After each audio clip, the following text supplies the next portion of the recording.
Welcome to public TV news బులెటిన్ల ముందుగా headlines. సాంప్రదాయ రీతిలో ఆషాఢ బోనాల వేడుకలు.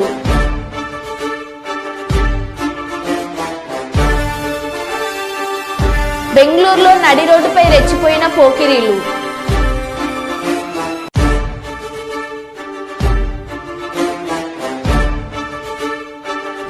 నారా భువనేశ్వరి కుప్పం పర్యటనలో 3వ రోజు.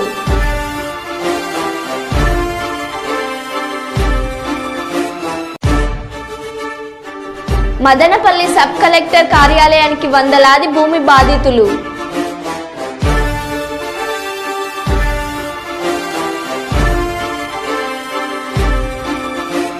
నల్లమల్లలో ఆదివాసీలను బలవంతంగా తరలించవద్దు, శాసన మండలిలో గోరేటి వెంకన్న.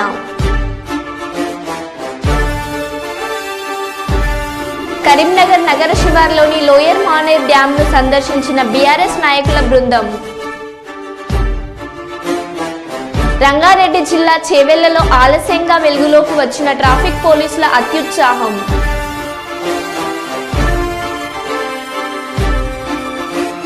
ఇక వివరాల్లోకి వెళ్తే, ఉప ముఖ్యమంత్రి ఆర్థిక శాఖ మంత్రులు శ్రీ బట్టి విక్రమార్క ఇచ్చిన విందులో ముఖ్యమంత్రి శ్రీ రేవంత్ రెడ్డి పాల్గొన్నారు. 2024-25 ఆర్థిక సంవత్సరానికి శాసనసభలో బడ్జెట్ ప్రవేశపెట్టిన నేపథ్యంలో సాంప్రదాయకంగా మహాత్మా జ్యోతిరావు పూలే భవన్లో ప్రజాప్రతినిధులకు, ఉన్నతాధికారులకు డిప్యూటీ సీఎం గారు ఈ బడ్జెట్ విందును ఏర్పాటు చేశారు.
ఈ రోజు విజయవాడలో డీజీపీ ద్వారక తిరుమల వారిని మర్యాదపూర్వకంగా కలిసిన పాణ్యం నియోజకవర్గం ఎమ్మెల్యే శ్రీమతి గౌరు చరితారెడ్డి. ఈ కార్యక్రమంలో Nandyal parliament incharge Mandra Shivananda Reddy, TDP Nandyal జిల్లా అధ్యక్షులు మల్లెల రాజశేఖర్, నందికొట్కూరు నియోజకవర్గం ఎమ్మెల్యే గిత్త జయసూర్య,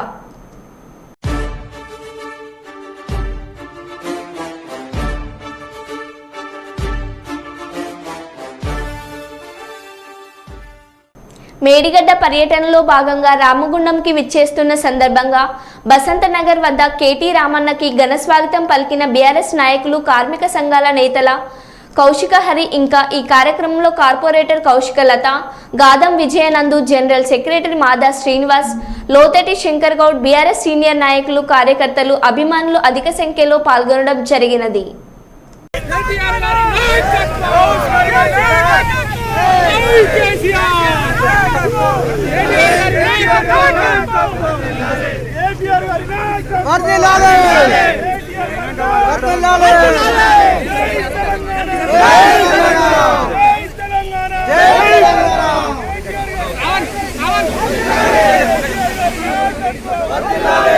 ఎల్బీ స్టేడియంలో సాట్ చైర్మన్ శివసేన రెడ్డి ఆధ్వర్యంలో భారీగా సంబరాలు.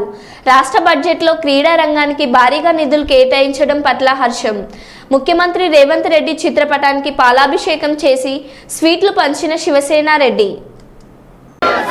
Thank you sir, thank you sir. Thank you sir, thank you sir.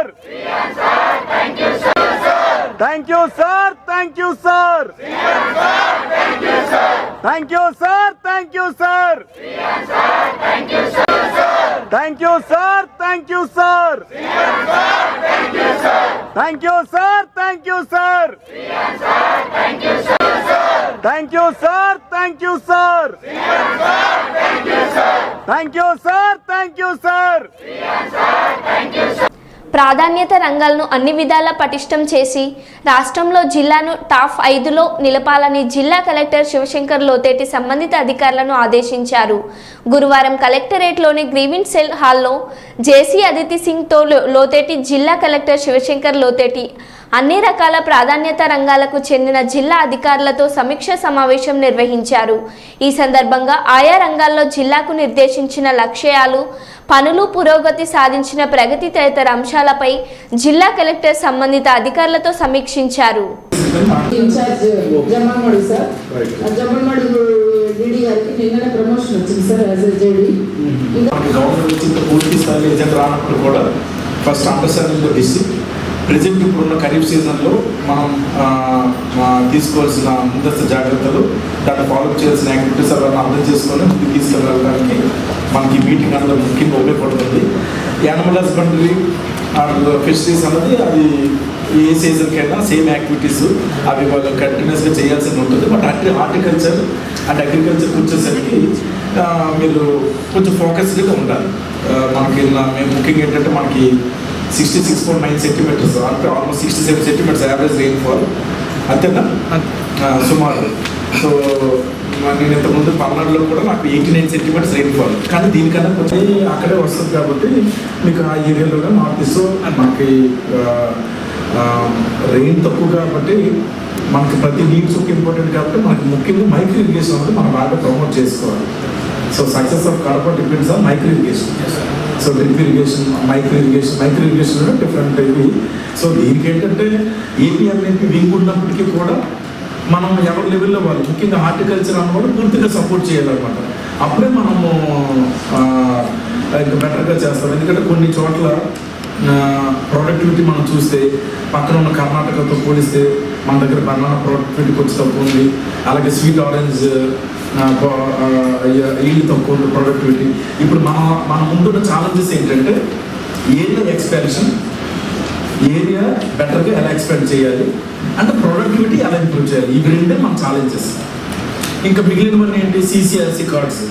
CCRC cards ఎప్పుడు మనం అచీవ్ చేస్తాం.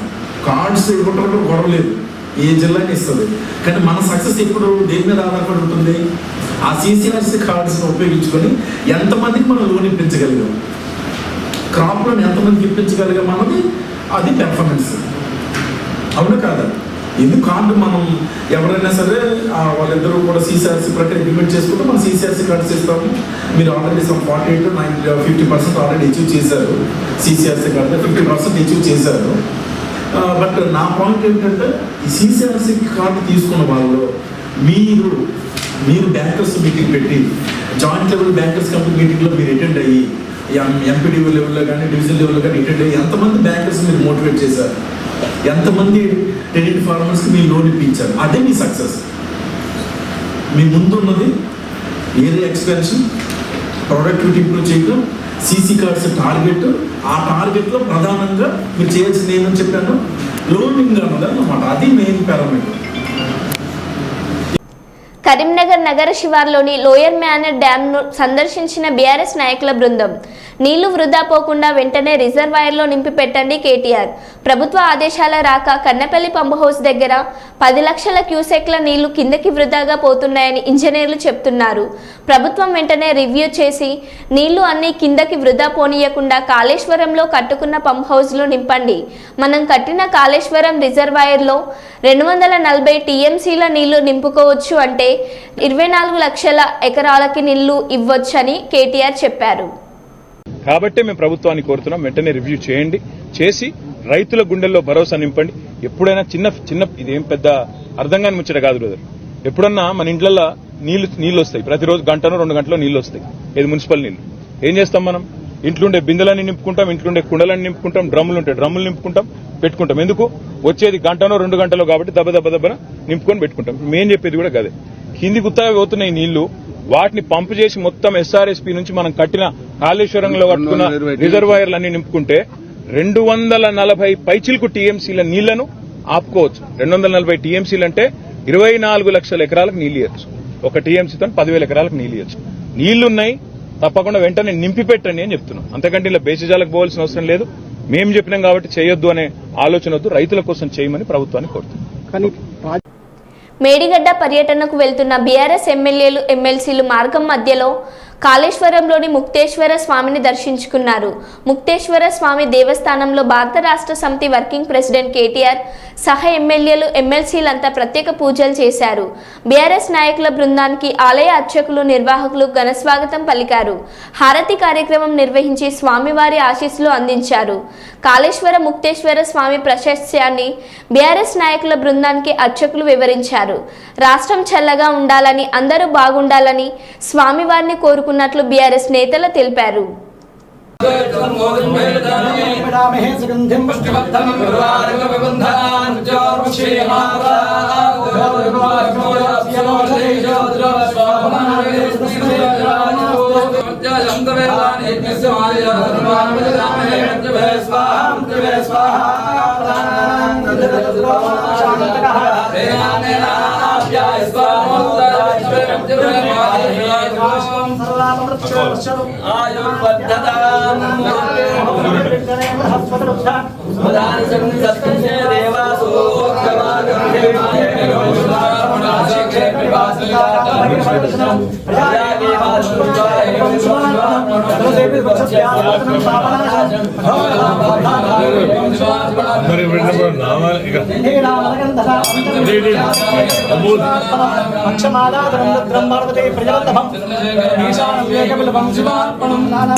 नमस्करोमि कालेश्वर भगवान की जय।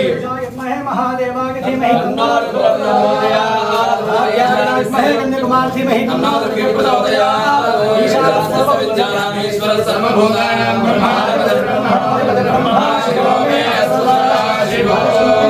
क्षमा नमस्कारां समर्पयामि। कालेश्वर स्वामी प्रसादमानस्य कालेश्वर मुक्तेश्वर स्वामी प्रसाद सिद्धि पुनर्दर्शन प्राप्तिरस्तु। कालेश्वर मुक्तेश्वर स्वामी संपूर्ण अनुग्रह प्रसाद सिद्धिरस्तु। ఈ కాశీ లోపల మరణించే వారు మాత్రమే మోక్షాన్ని ప్రసాదించే విశ్వేశ్వరుడు. దర్శనీయత మాత్రాన్ని శుభజ్ఞానకుడిగా ధరింపజేస్తున్నారు ముక్తేశ్వరుడు గారు. ఒకటిగా భూలోకంలో ముక్తేశ్వర స్వామి వారిగా వెలిసి ఎవరైతే దర్శనం చేసుకున్నారో వాళ్ళందరినీ కూడా కైలాసం తీసుకెళ్తారు ఈశ్వరుడు. అప్పుడు యమధర్మరాజు 12 అయిపోయి యముడు 12 సంవత్సరాలు ఘోరమైన తపస్సు చేస్తారు. ఆ తపస్సుకు మెచ్చి ఈశ్వరుడు ఘోరాశంగా కాబట్టి ప్రత్యక్షమనగా 12 సంవత్సరాలు ఘోరమైన తపస్సు చేస్తున్నారు. ఈ తపస్సు గల కారణం ఏంటంటే అయ్యా మీరు ముక్తేశ్వర స్వామి వారిగా వెలిసి ఎవరైతే దర్శనం చేసుకుంటారో వాళ్ళందరినీ కూడా కైలాసం తీసుకెళ్తున్నారు. నా ప్రణీతాను వచ్చారు లేకుండా నటిస్తామని చలాపింది. ఆ విప్పలకత్వాన్ని కాపాడాల్సిన ఈశ్వరుడు ప్రార్థించారు. ఆ వరాల నుంచి ఈశ్వరుడు వర్ణించారు. నా లింగ పైన మీరు ప్రతిష్టాపన చేయండి. ఎవరైతే మిమ్మల్ని నన్ను పూజిస్తారో వాళ్ళకే పూజిస్తారు. అలా కాదని ఈశ్వరుని బ్రహ్మచర్యం మొదలుగా ముక్తేశ్వర స్వామిని పూజించి తర్వాత ఎవరైతే కాళేశ్వర స్వామిని పూజిస్తారో వాళ్ళందరూ కూడా మీ యొక్క దర్శనానికి యమపట్టణానికి వస్తారని వర్ణించారు. ఆ వరప్రభావం చేత ప్రపంచంలో ఎక్కడ ఆడిన విధంగా కాళేశ్వర ముక్తేశ్వర స్వామి వారిగా ఇక్కడే ప్రాణవాదమైన బలికారికి వెలిసారు. కాళేశ్వర స్వామి ముక్తేశ్వర స్వామి నాస్కారంలో వీటిలో మనం ఎన్ని లక్షల అభిషేకం చేసి ఏసీబీకి చిక్కిన పాల్వంచ టౌన్ ఎస్ఐ పానాల రాము. ఓ కేసు విషయంలో శ్రావణి అనే మహిళ నుండి 20,000 లంచం డిమాండ్ చేసిన ఎస్ఐ బి రాము. కేసు వాదిస్తున్న లాయర్ లక్ష్మారెడ్డి ఏసీబీకి ఫిర్యాదు చేయడంతో రంగంలోకి దిగిన ఏసీబీ తన ఇంటి వద్ద 20,000 లంచం తీసుకుంటుండగా రెడ్ హ్యాండెడ్గా పట్టుకున్న ఏసీబీ అధికారులు.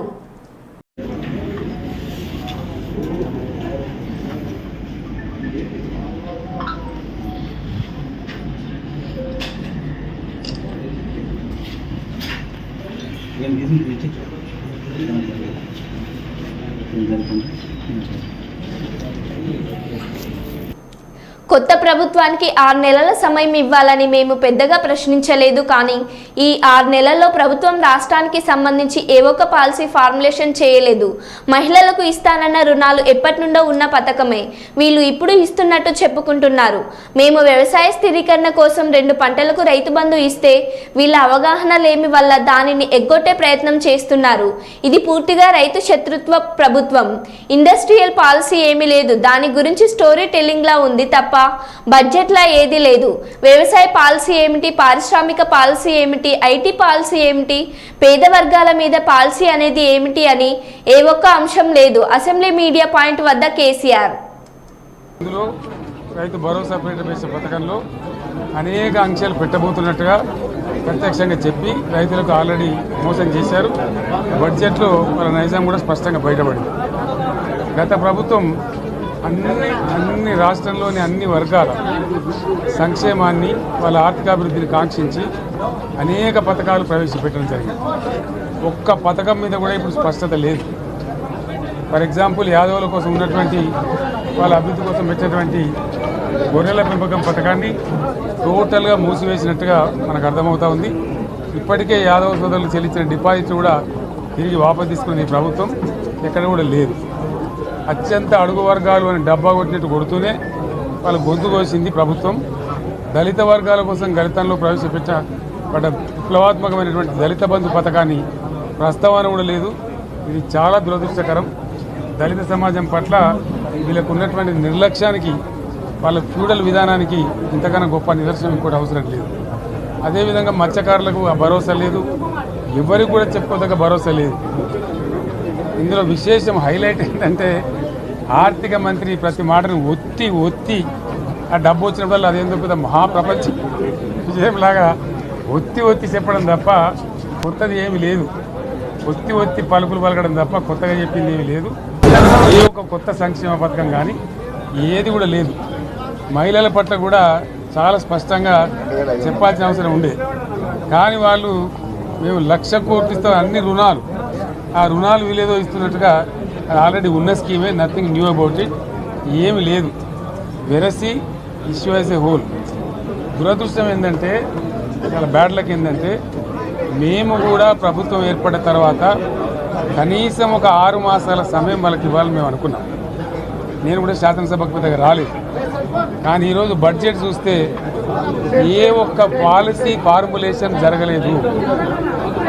రాష్ట్రానికి సంబంధించినటువంటి ఏ ఒక్క విషయంలో కూడా ఈ అర్బక ప్రభుత్వం ఇప్పటి వరకు పాలసీ ఫార్ములేషనే చేసినట్టుగా కనపడతలేదు. వ్యవసాయం ఉంది, మాకు స్పష్టమైన అవగాహన ఉండే ఈ రాష్ట్రంలో వ్యవసాయ స్థిరీకరణ జరగాలని మేము 2 పంటలకు కూడా ఇచ్చినాం రైతు బంధు. వీళ్ళు ఎగ్గొడతామని చెప్తా ఉన్నారు. మేమేదో రైతులకు ఇచ్చిన డబ్బును దాన్ని పాడు చేసినాము, చెడగొట్టినాము, దుర్వినియోగం చేసామన్న పద్ధతిలో దురదృష్టకరమైన వ్యాఖ్యలు చేస్తూ ఉన్నారు. అంటే ఇది పూర్తిగా రైతు శత్రు ప్రభుత్వం అనేది తెలుస్తూ ఉంది. ధాన్యం కొనుగోలు చేయలేదు, విద్యుత్ సరఫరా చేయడం లేదు, నీళ్లు సరఫరా చేయడం లేదు, చాలా ఇబ్బందులు పెడతా ఉన్నారు. ఇంకా రైతు భరోసా, రైతు బంధు గురించి ఇంకా ప్రస్తావనే లేదు. ఎప్పుడేస్తారని మా ఎమ్మెల్యేలు అడిగితే కూడా కనీసం సమాధానం చెప్తలేరు. కాబట్టి రైతులను వంచింది ప్రభుత్వం, వృత్తి కార్మికులను వంచింది. ఒక్క పాలసీ, ఇండస్ట్రియల్ పాలసీ ఏమిటి? ఏమి లేదు. బట్టి గ్యాస్ ట్రాష్ పంచరంగల్ ఈస్మాన్ కలర్ లాగా చెప్పడం తప్ప, స్టోరీ టెల్లింగ్ లాగా ఉన్నది తప్ప బడ్జెట్ చెప్పినట్టు లేదు. రాష్ట్రంలో వ్యవసాయ పాలసీ ఏమిటి, పారిశ్రామిక పాలసీ ఏమిటి, ఐటీ పాలసీ ఏమిటి, ఇంకా ఇతర అనేక పాలసీలు, పేద వర్గాలకు సంబంధించిన పాలసీ ఏమిటి అనే దాని మీద ఏ ఒక్క దాని మీద కూడా గ్యాసు ట్రాషే తప్ప, చిల్లర మల్లర ప్లాట్ఫామ్ స్పీచ్ లాగా ఉంది తప్ప అది బడ్జెట్ ప్రసంగం లాగా లేదు. రాజకీయ సభలలో చెప్పినట్టుంది తప్ప ఏ ఒక్క పాలసీని కూడా నిర్దిష్టంగా ఈ పనిని మేము ఎట్లా సాధిస్తాం, మా గోల్స్ ఇవి, మా టార్గెట్స్ ఇవి అనే పద్ధతి కానీ పద్దు కానీ లేదు. ఇది పేదల బడ్జెట్ కాదు, రైతుల బడ్జెట్ కాదు, యువల బడ్జెట్. విశ్లేషణలో మీకు తెలుస్తుంది. భవిష్యత్తులో బ్రహ్మాండంగా మేము దీన్నంతా కూడా చీల్చి చెండాడబోతాం. Thank you. పెద్దపల్లి జిల్లా గోదావరికని సమీపంలోని గోదావరి నదిలో ఎండిపోయిన నీటి ప్రవాహాన్ని పరిశీలించిన BRS working president KTR, party ఎమ్మెల్యేలు, ఎమ్మెల్సీలు.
కేటీఆర్ ను కలిసిన గోదావరికని సింగరేణి క్వార్టర్ల కూల్చివేత బాధితులు.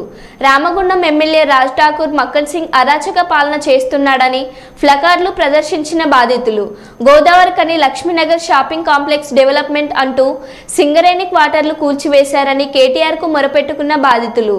82 క్వార్టర్లకు కరెంటు నీళ్లు కట్ చేసి ఇబ్బందులకు గురి చేసి క్వార్టర్లు కూల్చివేశారన్న బాధితులు. మాకు జరిగిన అన్యాయంపై అసెంబ్లీలో చర్చించాలని కేటీఆర్ను వేడుకున్న బాధితులు. సానుకూలంగా స్పందించిన కేటీఆర్ గతంలో 70 ఏళ్లలో ఏ ప్రజాప్రతినిధులు ఇలాంటి పనులు చేయలేదని బాధితుల ఆవేదన.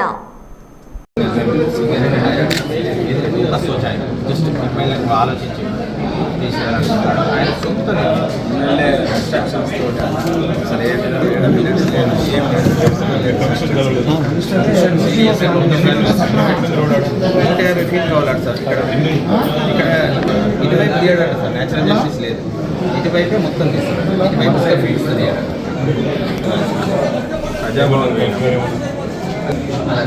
కాస్ట్ మ్యాటర్ అంటే ఏదైనా బడ్జెట్ అలొకేషన్ లేకపోతే ఏదైనా వాళ్ళు అంటున్నారు Manpur MLA of Ramagundam constituency Makkan Singh single person ఇక్కడ ఏమంటారు request to remove road winding and walking and construction of shopping complex ఎక్కడ షాపింగ్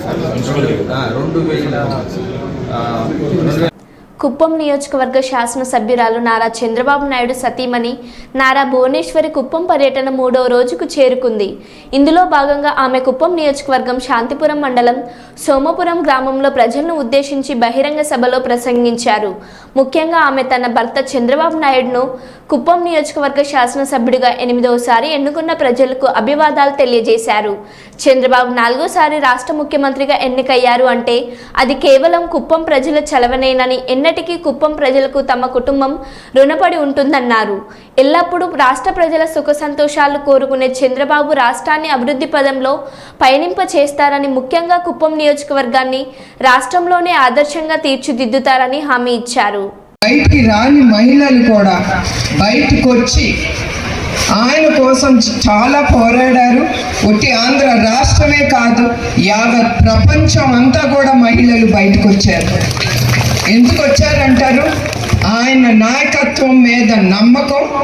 ఆయన ఉంటే మహిళల మీద ఎవ్వరూ చెయ్యలేరని ఆ సెక్యూరిటీ కోసం అందరూ బయటకు వచ్చారు, పోరాడారు. అదే కాకుండా మహిళ స్త్రీ అంటే ఆ కుటుంబాన్ని ముందుకు తీసుకెళ్తుంది. ఏ స్త్రీ అయినా ఆ స్త్రీ ఎప్పుడు తన గురించి ఆలోచించదు, ఎప్పుడు కుటుంబం బిడ్డల హస్బెండా మొగుడా అనేది ఆలోచిస్తుంది. అందరూ సంతోషంగా ఉన్నారా లేదా తర్వాతే తన సంతోషం తను చూసుకుంటుంది. అందుకే ఆ మహిళలు వాళ్ళ కుటుంబం భవిష్యత్తు కోసం, వాళ్ళ బిడ్డల భవిష్యత్తు కోసం వాళ్ళు ధైర్యం చేసి ముందుకొచ్చి వాళ్ళు ఆయన కోసం పోరాడారు. అట్లానే ఈ ఎలక్షన్లో కూడా మన తెలుగుదేశం మహిళా శక్తి కూడా వాళ్ళందరికీ నా హృదయపూర్వక నమస్కారాలు. ఎందుకంటే వాళ్ళు చాలా ధైర్యం చేసి ముందుకొచ్చారు. అప్పుడు మహిళ అనేది కూడా చూడకుండా చాలా తప్పుళ్ళు కేసు పెట్టారు. అటెంప్ట్ ఆఫ్ మర్డర్ కేసు అని కూడా పెట్టి చాలా రోజులు ఆ జైల్లో నిర్బంధించారు. అది ఒక మహిళగా నేను ఎప్పుడు అవన్నీ నేను మర్చిపోలేను. అట్లానే మన తెలుగుదేశం కార్యకర్తలకు వస్తే వాళ్ళు కూడా చాలా ఎదుర్కొన్నారు. అది ఎప్పుడు చంద్రబాబు నాయుడు గారు కానీ ఆయన కుటుంబం కానీ మేము ఎప్పుడు మర్చిపోం. ఎందుకంటే మీ వలన మేము ఈ ఎలక్షన్ సాధించగలం. ఎందుకంటే మీరు చాలా ఎదుర్కొని ధైర్యంగా ఎంతమంది ఎంత బెదిరించినా కూడా మీరు బెదరలేదు. లీడర్లన్నా బెదిరి డబ్బు కోసం పారిపోయారు, కానీ మన కార్యకర్తలు అనేవాళ్ళు ఎప్పుడు తెలుగుదేశానికి వాళ్ళు శ్రీరామ రక్ష మాకు. అట్లానే మీరందరూ కూడా మా కుటుంబానికి శ్రీరామ రక్ష. యువ గళానికి కానీ నిజం గెలవాలి అనే ప్రోగ్రాం కానీ నేను ముందుకు తీసుకెళ్ళానంటే అప్పుడు అది మన ప్రభుత్వం కాదు. రక్షణ లేదు. ఎటు నుంచి ఎవరు వస్తారో కూడా లోకేష్కి తెలియదు. నేను స్త్రీ అయినా కూడా నాకు కూడా వార్నింగ్ ఇచ్చారు. అయినా కూడా నేను కూడా లోకేష్ కానీ ధైర్యం చేసి వెళ్ళామంటే అది ఎక్కడికక్కడ ప్రజలు ఆయన మా చుట్టూ ఉండి, మా తెలుగుదేశం కార్యకర్తలు మా చుట్టూ ఉండి మమ్మల్ని నడిపించారు. అవన్నీ నేను మర్చిపోలేను. అట్లానే ఎస్పెషలీ కుప్పం నియోజకవర్గం ప్రజలకి నా పాదాభివందనాలు మీ అందరికీ. ఎందుకంటే నిజం గెలవాలన్నప్పుడే నా కళ్ళు తెరుచుకున్నాను. ఎందుకంటే ఎప్పుడు నేను ఇంట్లోనే ఉండేదాన్ని లేదా ఆఫీస్కి ఆ పని మీదే ఉండేదాన్ని ఎప్పుడు. కానీ ఆ నిజం గెలవాలి అనేది నేను ఎప్పుడు అనుకుంటాను. దేవుడు నన్ను ముందుకి పంపించాడు నా కళ్ళు తెరిపించటానికి. నిజాలు ఏమి జరుగుతున్నాయి కింద అనేది నా కళ్ళతో నేను చూశాను. ప్రజలది కానీ ఎస్పెషలీ మన కార్యకర్తలు చాలా ప్రభుత్వాలు వచ్చి చంద్రబాబు నాయుడు గారి మీద కానీ మా హెరిటేజ్ సంస్థ మీద కానీ చాలా కేసులు పెట్టారు. కానీ ఇప్పుడు కూడా ధైర్యంగా నేను చెప్పగలను, ఒక్క కేసు కూడా ఇక్కడ తప్పు జరిగింది లేదా ఆ డబ్బు కుటుంబ సభ్యుల దగ్గరికి వెళ్ళింది అనేది నేను ధైర్యంగా చెప్పగలను. మీకు రుజువులు వేరే ఎవరు మరో బులెటిన్లో మళ్ళీ కలుద్దాం. Stay tune.